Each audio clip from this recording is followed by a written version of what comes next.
Welcome to Building Stories, a podcast where we tell honest and sometimes funny stories about construction and digital transformation.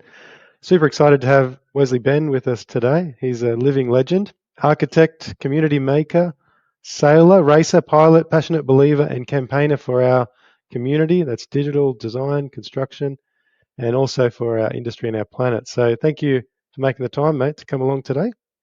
Thank you, Luke. Thank you, Michael. Absolutely fabulous to be here. I've been looking forward to sitting down with you and having this chat. Awesome. Awesome. So your young years, mate, when you're growing up, were there any hints that you would be involved in the building kind of architecture industry when you grew up? Look, I think my parents are pretty happy with the outcome where I am now because when I was 4, my choices were bus driver, fireman, or architect.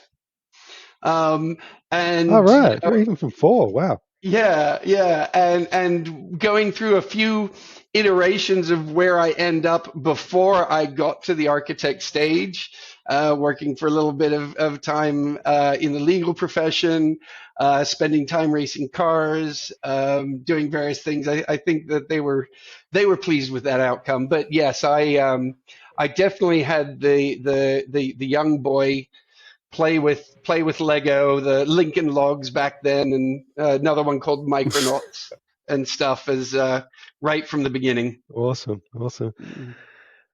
Why did you choose to work in this industry then? If you're involved in race cars and other things like that, how did you end up here? Well, I was very fortunate to get involved in racing predominantly through a friend of mine, rally cars, who was extremely wealthy, which meant that we were able to get involved in racing without having to deal with the big sponsorship side of stuff and all the things that came as part of that. And as much as I adore the racing, I always wanted to be an architect. Like, as I said, it kind of started when I was 4. And I'd gotten a real taste of what it truly means when I was 15, because my parents in Sydney had bought a new property and were looking at either knocking down and building or perhaps doing extensions. And they'd hired a friend who's an architect and basically didn't want anything too wild, too out there. And so he came back with a series of 3 basically Quonset huts cascading down the hill with little tunnel type pieces between them to connect them for the different living stages of how you use the house. And they just went, what? So I sat down with them as a 15-year-old and said, well, given the existing house looks like this, well, you could do this, and then you could add there. We could put and do it as a big extension renovation of the existing house.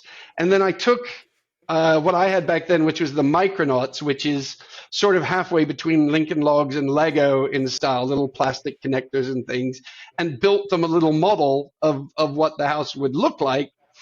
And that's what they ended up building. So I did all the design concepts for it. I had no training or experience. We got a draftsman in to draft that up, and we built it. So my first BILT project, I was 16, but when we moved there. So I definitely had gotten a taste for it then. So always wanted to, and we just gotten to a point in the racing where you either had to become professional, and it was truly a full-time exercise, even in off-season, or let it go. And decided to let it go and go do my architecture. So I came back to Australia to study at the University of New South Wales after having raced. So I came in my early to mid 20s to do my architecture degree then, and went from there. Yeah, we have to kind of make these decisions on what's going to actually pay us, and the racing car thing is not going to pay so well unless we're at the top. But what you work out is like, oh, hang on, wait, they're going to pay me to play with Lincoln Logs? That's what I love. Yeah. And that's well put, because in fact, in the racing, we'd reached a stage in Group B where we were competitive and could make some money. But because we'd reached that stage, it was a question of going to Group A.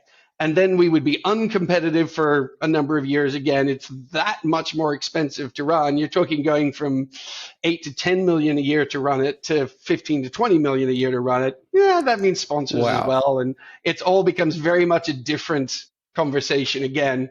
And it was time to go be a real person. Get a real job. Yeah. Although, funnily enough, as a result, once I came back to Australia, I had about a 4-month lag before the university would start. So I worked for an architect, a fellow named Graham Hewitt in Sydney for a few months, who told me, "Don't become an architect. Are you kidding me? Don't do it. Don't do it." But, like all young, dumb people, I ignored that advice and off I went. And then while I was in university, I ended up taking a job that was originally part-time, just pure labor work on discovery documents, the documentation for a big legal case, which ended up becoming a full-time paralegal job while I was also studying architecture. And I had a contract with the law firm, which actually stipulated I was not allowed to talk about the fact that I was being treated as a paralegal because, of course, I don't have any legal training, where other paralegals would be very upset about it. So that became the next step and the next stage before then finally getting through my architecture degree. So you start out on this architecture degree. You start. Where is this? Where's your first practice? Like, where does this jump into? Yes. So I started working for an architect in 94, 95 in Sydney, and I worked for him for a few years. And then I started my own practice in 1998, and started with just one project. Managed to bring in a couple of others, but interestingly, the first couple projects I had ended up finishing at almost the same time in early '99, and so I faced a decision where I could, suddenly I don't have any work on again. So I could just say, okay, fine, I'll go get a job with somebody else and have the security of that. I'm not good at having security. I'm not good at not having stress. Or I can commit further to what I'm doing and try and better my processes in preparation for more work. At the time, I was using Vectorworks, and it had some 3D capability in it. But, if you drew a section and then decided you had to look the other way, you had to redraw your section, the usual stuff. I had done my thesis at university on intelligent building tools. And as a result, this is mid-90s, as a result, had a connection with what was Charles River Software back then, and a couple of the other companies doing early BIM technologies, also with Graphisoft and whatnot. So when this happened in early '99, I got in touch with the guys at Charles River. I think they were called Revit Technology Corporation already early '99, and got a copy of Revit 0.8. Put it on the machine and started using Revit, training myself up in that, and then started doing my work. So my first commercial project in Revit was in 2000. I think you're going to win the battle of the person using Revit the soonest on the podcast. The earliest we got to was about Revit 8 so far, but this is 0.8. 0.8, yes. So according to Leonid Reis from RTC, their RTC, I was user number 1 in Australia. So yeah, so that was quite a while ago. That was quite a while. It's extraordinary to think that we're coming up on a quarter of a century ago. So wow, yeah, actually, yeah. I don't know if we had to do the maths on that, Wesley. It's just we've gone there. Okay, so we're all getting a bit older. But Oh, wow. So are you the first person in Australia at this stage to be using Revit? Yeah. Yeah. So one of the interesting things that happened as a result of that, which then has been so influential in what's happened in my career and direction and the things I've gotten involved in, is that because I was such an early user, I mean, I think there was like 130 users in the US. So, and there was like 150 worldwide, something like that at the time. When Autodesk bought Revit in 2001, they assigned AEC Systems, which later merged with CarolCAD to become A2K, and which then VinZero and is now Arcand, to become the exclusive Australian distributor of Revit. They hired a salesman to look after it, and he had to go from yesterday, architectural desktop 3.3 is the best thing on the planet. That's what you should be using. Revit's really cool, but it's kind of a toy. You really should use ADT. To tomorrow, ADT is a great interim tool on your way to a proper parametric tool like Revit. And he did, I thought, a very smart thing, which was his first step when he was hired was reach out to people who were using it to ask them, what is it? Why are you using it? Now, I'm working for myself up in an attic office that I'd built in my home. I got plenty of time. He said, can I buy you a coffee? You want to pay for my coffee? Sure. What the hell? So I went down the road to North Sydney and had a coffee with this guy and chatted for a couple of hours. And he said to me, look, I've now spoken with 3 or 4 people, and this is the first one where I really understand what you're trying to tell me about why this was worthwhile, even given the limited capabilities in some parts of the tool as it stands today. That was really useful. Thank you. In a month, we're going to be doing a Revit release event where we're going to have some people in, give a talk. We'll have somebody do a little demo. I'll get up, talk a little bit. Would you come and talk to the group about your experience as an actual commercial user? And I was like, I've got the time. Buy me another coffee. What the hell? So I'd not really done any public speaking at that point. So I went home, I wrote out my notes, I rewrote them, I practiced them in front of the mirror, I timed it, I redid it, I practiced it in front of a couple family, all the stuff that you're supposed to do. And I was supposed to have 30 minutes to talk. Well, we got there and it started late. The guy doing the introduction took twice as long as he should. The guy doing the demo kept making mistakes. He didn't know the software particularly well. And rather than, oh, if that didn't work, we'll move on, deal with it later, he kept trying to fix whatever his mistake was. So by the time I was supposed to stand up, the 30 minutes plus questions was probably more like 10 to 15 minutes. And of course, I had the whole butterflies in the stomach and everything else about it. I just looked at my notes and, oh, shit, and put the notes on my desk, on my chair, got up and went to the podium without the notes and just winged it. And it went fine because, of course, know the product very, very, very well. But I think that's definitely skewed some of my attitude in the years since to how to get up in front of people and what you do and how you speak. And obviously now with 20 years plus in the belt, 23 years of public speaking in BIM and digital technologies generally, I'm pretty comfortable with all of that.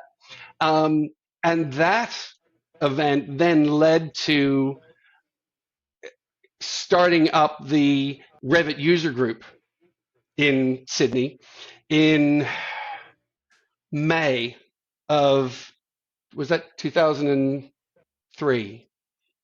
So that's Rugsid, which was probably one of the first. Yeah, one of the first real online forums. Yeah. Exactly. James Van de Zandt and James is in New York, and he set up the New York Revit user group, and he and I argue regularly about whose was first. And there might only be 2 or 3 months in it. I'm probably in trouble because this is a public or semi-public forum. I think in reality he was first, but probably by about 3 months.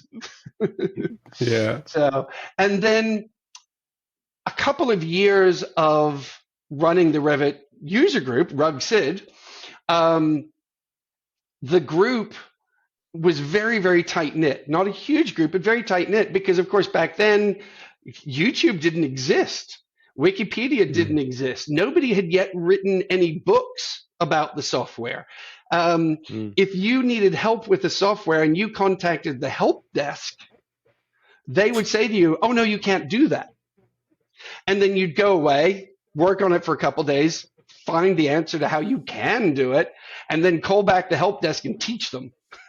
So your only real support was the other users. It was the user group.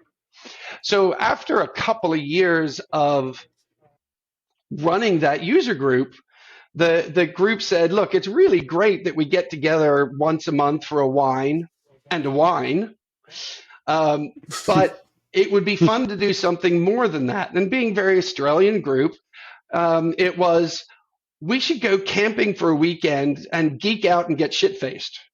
So very, very Australian goal for the event. And I hope I'm allowed to say those things. So I said, yeah, sure, why not? Buy me a coffee. So I put on an event, just grabbed some of the people from my office. I had about 25 people in my office at that point, my own architectural practice. So I said, yeah, I'll put something together. And after about 3 months, we had 90 people up in the Blue Mountains outside of Sydney for a couple of days. And sure enough, the morning of day 2 started with about 10 of us sitting in the lobby, having closed down the bar, having emptied all the bar fridges in all of our rooms, suddenly realizing the sun was coming up and scuttling away like cockroaches to have a shower and get ready for that day's activities. So in terms of our goal statement, I think we were dead on. So it was great fun. And that's led to a whole lot of really interesting things since. And was that when RTC was imagined, or is that just kind of like some kind of bigger community event that evolved over time? It's interesting because when I started the event series, did not have a broad goal, did not foresee what it's become. The international nature of it, the potential influence that it might be able to have, and therefore the positive changes that it could help to bring. Didn't see any of that. It was just, we'll go away for the weekend. And then after that event, that was fabulous. Let's do it again. And it was only, so that was 2005, that first event. And it's probably only like 2008 or 9 where we really started to think about, this could expand, this could become something more. And probably only 2015, at which point we had ANZ and North America and Europe, and we're in the active planning for Asia events, where started to recognize the scale and rapidity of the growth in those few years and what this might become, and therefore some of the other things that it would lead to. I mean, the very first event was actually called the Revit National Congress, and very quickly decided that name was limiting in a couple of ways. First of all, national is just limiting. And Congress, well, think about America, that's a bad word, and it's only gotten worse. So changed it to the Revit Technology Conference straight away, which of course was a play on the Revit Technology Corporation, which was what Charles River Software became before they sold to Autodesk. And in fact, our logo back then, which was a series of 3 swooshes, was a reference to the old Revit logo back in the Revit 2.3.4 days. Green one, like and the dots that go up in that swoop. Yep. And then again, it was in the early to mid-teens when started looking at that name and saying, well, that's too limiting. Because the simple reality is, as a event environment and as a community that is built, run, and designed for us, architects, engineers, contractors, facilities managers, etc., you would get a software developer, whether it's Autodesk or Nemetschek or Bentley or whoever, they will tell you that their software will design your building, build your building, wash your car, put your kids to bed, and do your taxes. And buy you coffee. And buy you coffee. And buy you a coffee. Whereas, of course, we know that that's not true. And that, for instance, Revit might be my favorite tool and a fantastic tool to do this and this and this, but the stair tool sucks. And this thing here, the group system just doesn't work. And therefore, when I want to build a really fancy stair, I might go use this tool.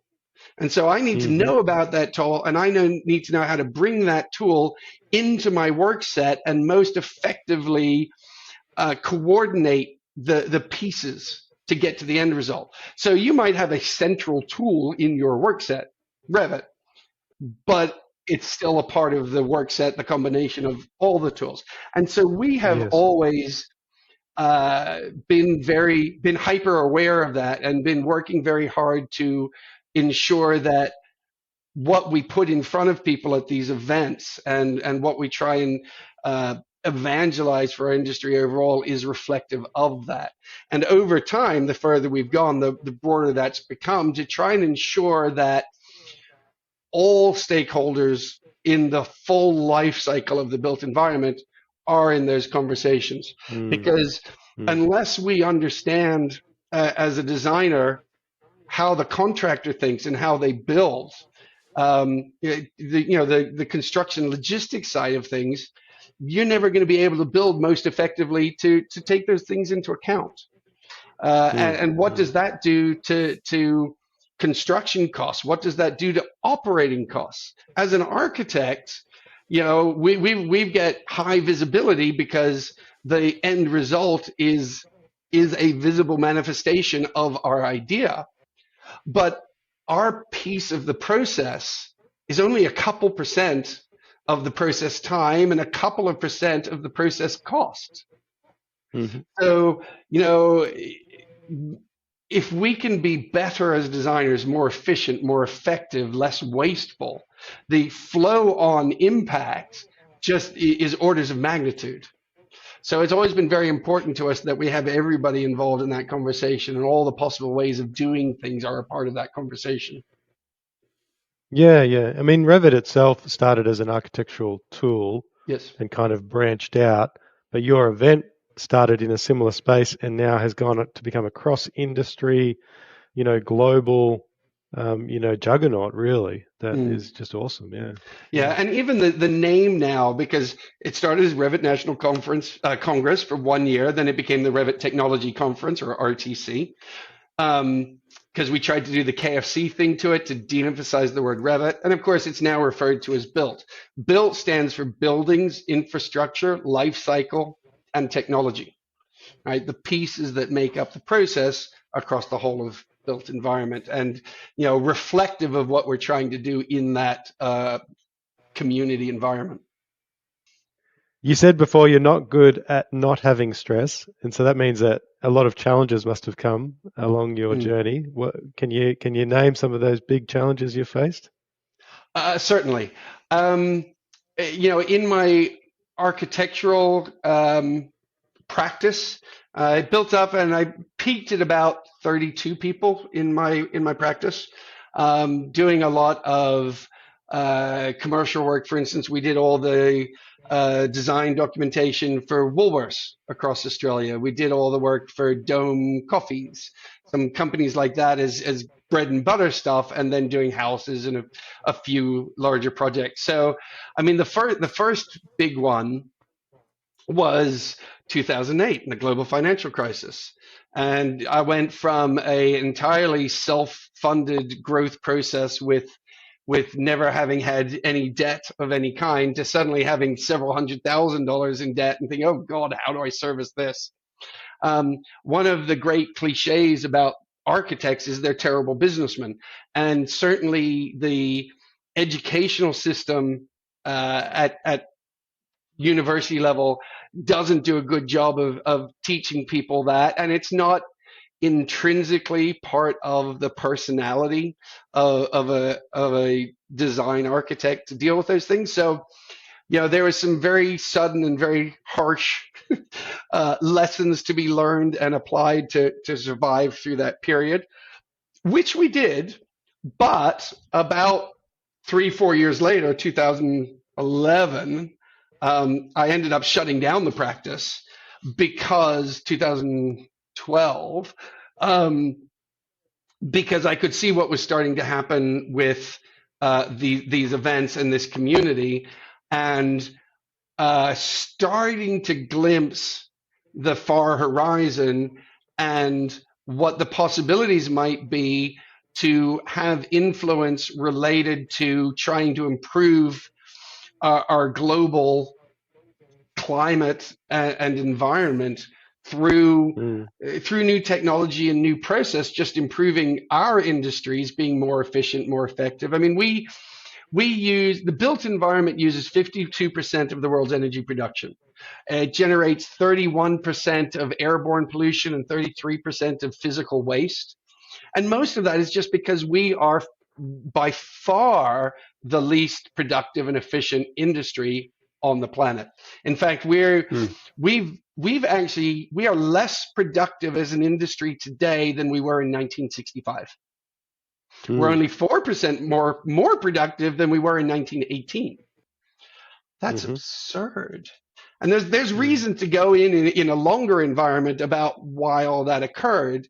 But the interesting thing to me is that when we look at the stuff that the three of us are talking about and our community is talking about, we have the tools, we have the processes and technology, we have the understanding to be vastly more productive. So the question is, how do we put the rubber on the road? How do we apply these things effectively and in a time frame to make a real change? Look at what happened during the pandemic with the factories around Beijing shutting down because of the pandemic, and the way the pollution in the area, when you look at radar photographs of Beijing, the way the pollution just vanished. And pollution there is terrible. And then as those factories started back up in late 2022, just seeing it all come rushing back in. Late 2020, people in India talking about the fact that they can see Mount Everest for the first time in 25 years. So we have a huge impact on our environment, and we have the tools and technologies to be better. So at that point, I was starting to see this might be a way to help push things in that direction, help move that needle 1%. If we use half the world's energy production and we were 1% more effective, how many coal-fired power plants do we shut down? I mean, simple things like that. And as we all know, these tools suggest far more than that. The other then really big impact was, of course, the pandemic. The Digital Built Environment Institute, my organization that puts on the events and does some other bits and pieces, up through 2019 generated all of our revenue from gathering large groups of people into small spaces. That is not the perfect pandemic revenue model. So from 2019, where we had the organization right where we wanted, and we were just starting an expansion process, some new, more sophisticated tools, bringing in some extra people, looking at starting something maybe in the Middle East or South America, going into 2020 and seeing our revenue drop by 97%. And of course, our expenses dropped by 5%. So that was awful. We sent everybody to work from home in March of 2020, like everybody did. We kept the office in North Sydney.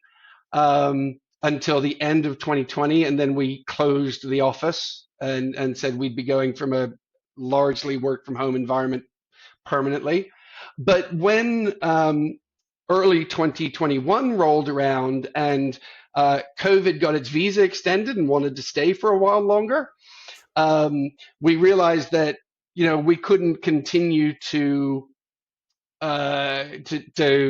cover those expenses, and we ended up middle of 2021 having to shut down our internal management team, Heidi, Earl, Gabby, Ellie, Kat, etc. That team that we built up over the previous 15 years to run our events. And people like Heidi Earl, well, she'd been with me for 13 years. I mean, she was there from year 2. Her father was an attendee of that first event up in the Blue Mountains and introduced me to Heidi as someone I should talk to. So, right from the very beginning. So that was very hard. That was something we really didn't want to do. And then trying after that to work out how to go forward. And one of the fascinating things is when you've got a team of people that have been there from the beginning, and most of the other people in the team there were for 5-8 years plus as well, is so much of the knowledge of what you do and how you do it is entrained. It's just known. It's in your head because you've been doing it for so long. And that team functioned so well and so smoothly and was so good at the details that a lot of that was never written down. We all just knew what we had to do, how we interacted, who to ask what, and everything works extremely well. So there's been a lengthy period of trying to recapture knowledge, rebuild systems and everything else, at the same time as the general global economy has been slow to recover. Our industry itself has been very nervy about things going on, etc. So we're a not-for-profit, and I've always liked to tell people we're really, really good at that. But that's not necessarily a good sign. So we've always had this attitude of, look, we don't need to make a profit. It doesn't matter. And if this event makes a profit and that event makes a loss, we'll cover it. Or the Asia events always made losses. But we believe, again, because of the mission, it's important to do those events. So those events were being carried by the American event or the ANZ event financially. It meant that we went into the pandemic without a safety net. So I ended up using all of my savings to keep things going through the middle of 2021 and wiped myself out financially in order to keep people fed, in order to keep the doors open so that we could get to a point where hopefully we could start to rebuild again. So, I suppose the other thing in terms of things being difficult is when I died. And that was at the end of 2019. So what? I suppose I should mention that as a difficult issue in your career path. Where are you calling from? I returned to Australia from our European event in October, which was in Edinburgh, Scotland, and got quite ill and went into the hospital. I was in hospital for about 6 weeks, and turned out it took them more than a year to really figure out what was going on. But it turned out that I had an overlap between two really significant viral infections and a parasitic infection, which I'd picked. So I'd picked up a parasite in the jungles in Venezuela in 2017, and I didn't know. And my body was dealing with it, and I was okay. Fighting it. But what it did do was it then suppressed my immune system so that when these viruses hit me in end of 2019, already being run down, they became much more significant than they were. And so at a point, a couple weeks into this stay in the hospital, I basically just stopped, and so my parents happened to be coming in for a visit at that moment. I don't know how long this period was, but at that moment, and couldn't get me to respond. So they start shouting. The nurse comes in and hits the big red button on the wall. And I came to with like 6 doctors in there and, two needles in each arm and people shouting. It was very interesting. So Wow. yeah, so I then had the next. So that was then the period right before the pandemic. Of course, we had the massive bushfires in Sydney, then across the Christmas period. And then as I came out, it was just as the pandemic was starting up. And I then had a lengthy period of recovery and some relapse situation because there was some damage to the hippocampus, and in particular to the adrenal gland. So I had several periods where I would only be awake once a week and I would only be asleep once a week. So I would sleep for 3 or 4 days, wake up for a day, sleep for a few days, wake up for 4 days, and back and forth. And very Wow. fortunate, silver lining terms, that was during the pandemic, so we weren't wildly busy or anything. So lucky in those terms, but lots of things that have gone on in these last 4 years that have definitely stretched the capability to manage things. I am by nature a very optimistic person, and I'm always looking for the best outcome, and I'm very passionate about the things that I believe in, so I push myself through them. But in the pandemic, unfortunately, I was married for 22 years, but I separated in 2016 and divorce was in 2018.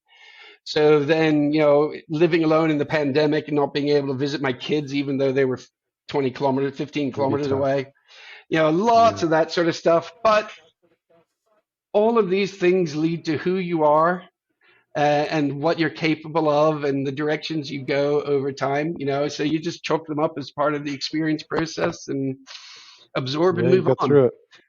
Yeah. So we've heard about the lofty mission, which you've been Mm. largely successful in. What are you most proud of in your career to date?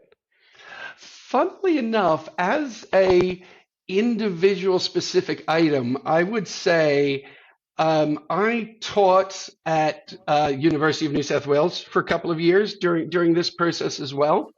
Um, and with first year design students, second and third year computer science in design students, and some fourth year stuff as well. And the thing I'm proudest of is 2011, I believe, being awarded the favorite teacher award at the university from the faculty of the built environment. The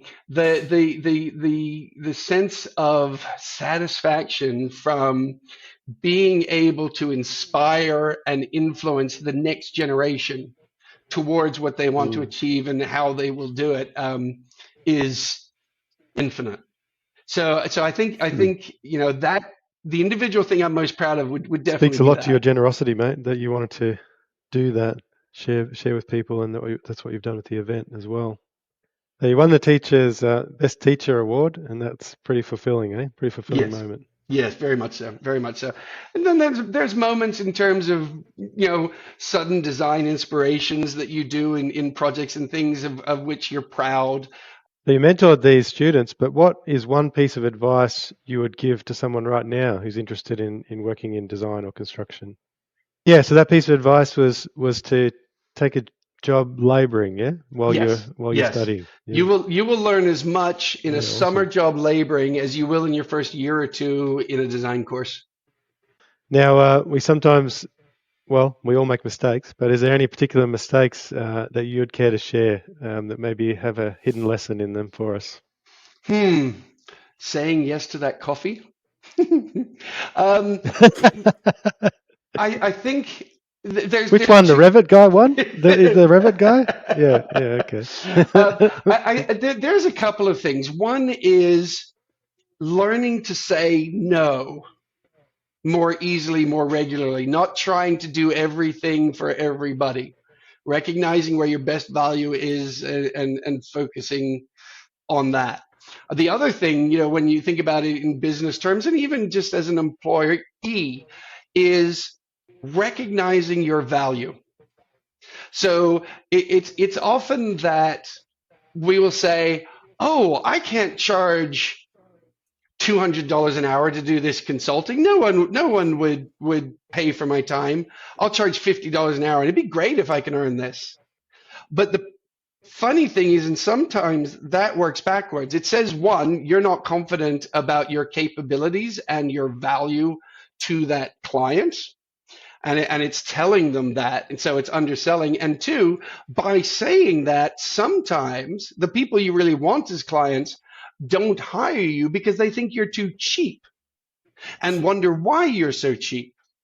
So that's two things: knowing when to say no, or learning when to say no, and also learning how to genuinely understand and accept your true value in those processes. Great advice. Yeah, real good one. And so, Wes, what are you most excited about as you look forward now? Like, I see, you know what? I kind of see there's this Venn diagram. Wesley Benn's in the middle of this Venn diagram between technology, people. Like, you've brought so many people together across all of these different events. You've always been about technology, and you're about this built environment. So where, out of those, where do you kind of look forward to? What's getting you excited about the future? Well, it sounds cliched in some ways because it's current buzzword, but I've been following and talking to people about artificial intelligence for about 20 years now. And I personally believe that on the longer term time frame, we are heading for an environment where ASI, artificial superintelligence, is the ruling entity within our society on a multi-planet basis, and that we be looking at questions like universal basic services or universal basic income, that work becomes a choice, not a requirement, that the vast majority of the things that we do will be done by AIs because they're faster, better, safer, cheaper. And so we become the bottleneck. And some aspects of this we're talking about in really quite a short time frame. And there are people in industry who vehemently disagree with me, and we have interesting arguments about this. But so the question then becomes, if we reach a point where we're working because it gives us something to spend our time on, what does that mean in terms of our psychology, our physical circumstances, how we understand value and what that does? And that's one of the things I'm really interested in actively working towards and trying to understand. I mean, the way we look at AI today in our industry itself is very much, how do I take this AI tool over here and apply it to my work to help me? And there isn't yet much of the question of, what do I do for work once the AI can do my job better, faster, safer, cheaper? Then what? Who am I and what do I do? And do I become like a project manager where my job is to interpret and understand the needs of the clients and translate that to the AI that's actually carrying out that work? Or what does it become? And I think there's a very fascinating corollary between what we're likely to see over the next couple of decades and 15th to 17th century Europe and the royal classes. At the time, one of the definitions of the bourgeoisie was that we do not work. It doesn't mean they didn't have things to keep to make use of their time. And in the best of circumstances, that time was used for the betterment of mankind. Often it was for more garden parties and more French cake. But nevertheless, it gave time for other expression and the flowering of the arts. So, I wonder about those sorts of things and what will happen there. So I'm fascinated in the short term over the next couple of years to be experimenting with these tools and the way that simply talking to my computer and having a back and forth conversation with it, seeing something grow almost organically in the computer based on our conversation and the iterative processes from that. But then what happens as the AI accelerates past that, and what it does to us societally, if that's a word, at a societal level. So. Wow, that's it's quite existential.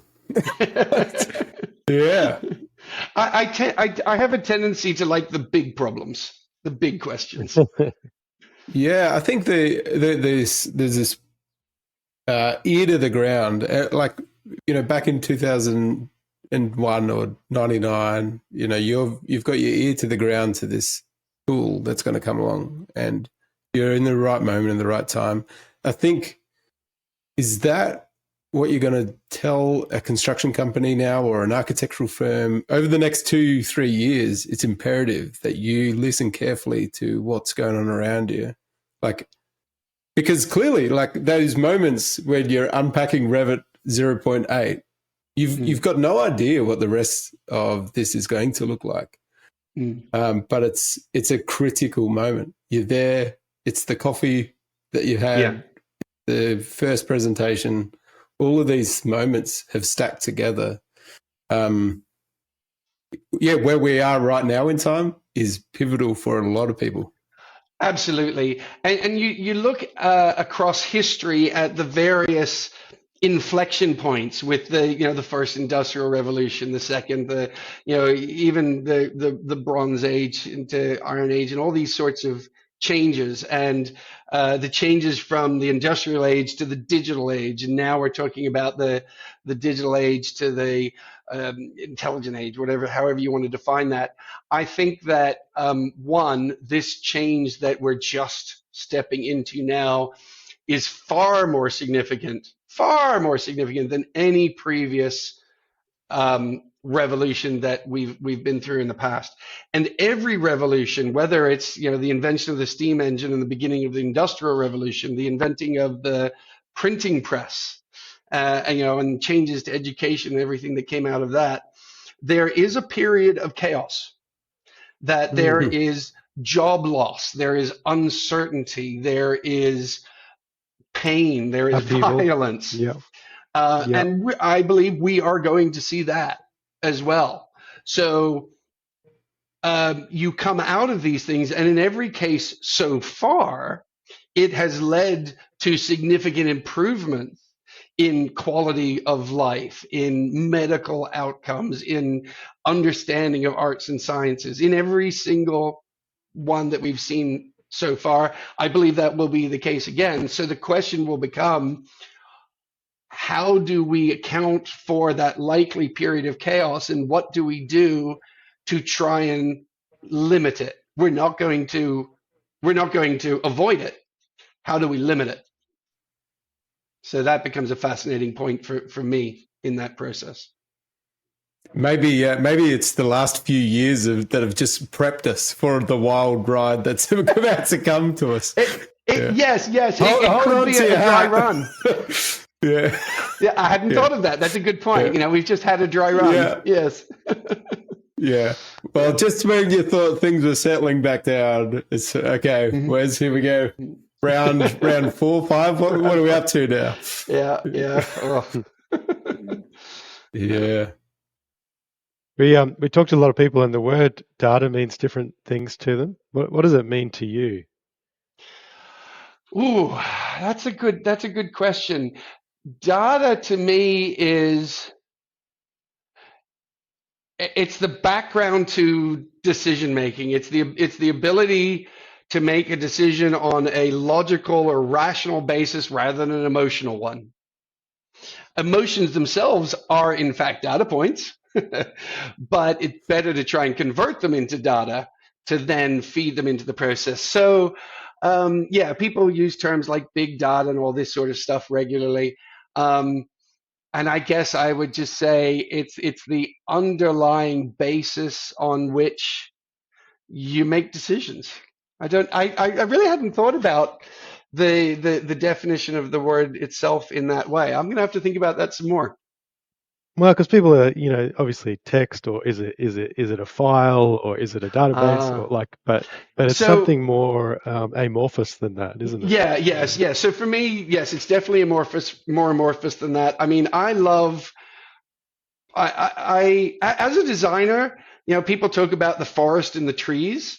For me, as a designer, I always like to play with the leaves and the forest. I was never much for the trees themselves. And so for me, even though I try and work at a lot of very high level things, strategic questions, I love also to dive deep into a data set in Excel and play with formulas that I don't understand yet to see what happens. I love to get right down into the nitty gritty of that. So for me, data is far more broad than a file or a set of numbers or whatever. It includes emotions, it includes environment, it includes historical trends. All of these things should simply become data points to inform a decision making process. Mm. I remember learning Revit for the first time, and it's often, what helped me was learning, well, underneath all of this wrapper is just a big database. Mm-hmm. And I think, picking up on what you're saying, we're just wrestling the data. These are points down here, but what we're really trying to articulate, our vision is this model, this image. Mm-hmm. That's what was Mm-hmm. coming out of our imagination into the Yeah. screen, if you like. Yeah. Yeah. Yeah. Yeah. Absolutely. Absolutely. One of these podcasts, Wes, we have this quick fire round where we ask some pretty sort of random questions. but Yep. one of the questions is, you've got a set of tools to choose from, and you've got the choice before you. Maybe this is going to go back to your Lincoln Log days. What are you going to pick? A hammer, a screwdriver, or duct tape? A hammer is a blunt force tool. Duct tape is a repair tool. I'm very much a screwdriver guy. It's a bit of finesse in there. You could just tighten a thing up. Yeah. Yeah. There we go. Yeah. And I'm curious about this one, actually, being an architectural background here. Concrete, steel, or timber? What have you've got a material selection there? Timber. I love the warmth of it, the tactility of it, the feel under your fingers, the ability to work with it. I'm desperately looking forward to a point where I can get all my tools back from my sister's garage in Sydney and build decks and pergolas and things like that again. So yes, I'm a timber guy. Although I do really love the feel of raw concrete too. Yeah, nice. Now this last question here, I think the first RTC I attended was back in maybe 2009 or 10 or something like that. I think that was the first one. And at the end of the conference, there was this tech demo. You're going to have to help me out here. What it was called? There was like this gadgets session or something. Was it gadgets and gizmos or something Gadgets. like that? Glorious gadgets. Glorious gadgets. Okay. So the question is, have you got a favorite piece of hardware tech that you're using, or that you're interested in? What's the latest for you that gets you excited? Oh, yeah, that's an interesting one. I still really enjoy playing with drones and drone technology generally.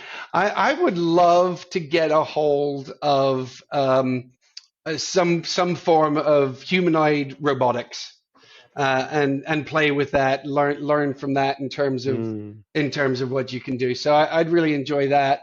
At the same time, the things we're seeing in the VR world.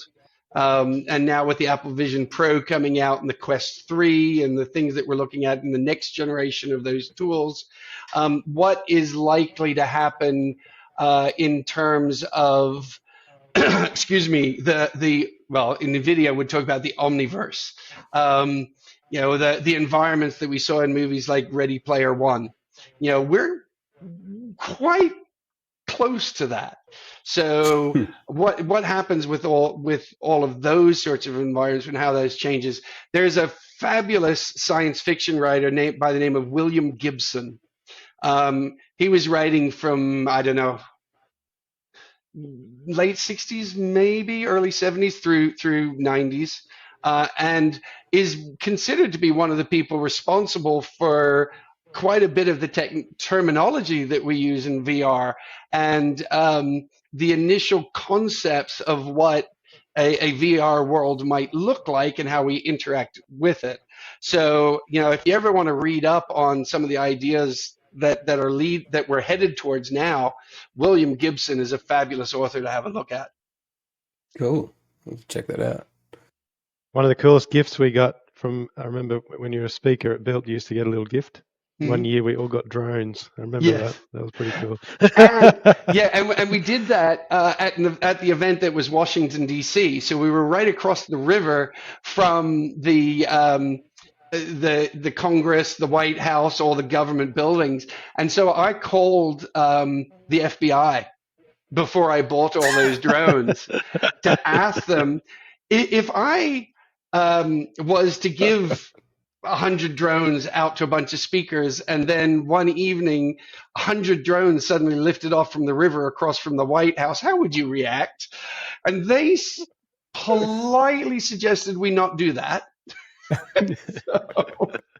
But yes, they were. That was very cool when we did that. Very cool. That was awesome. That's cool.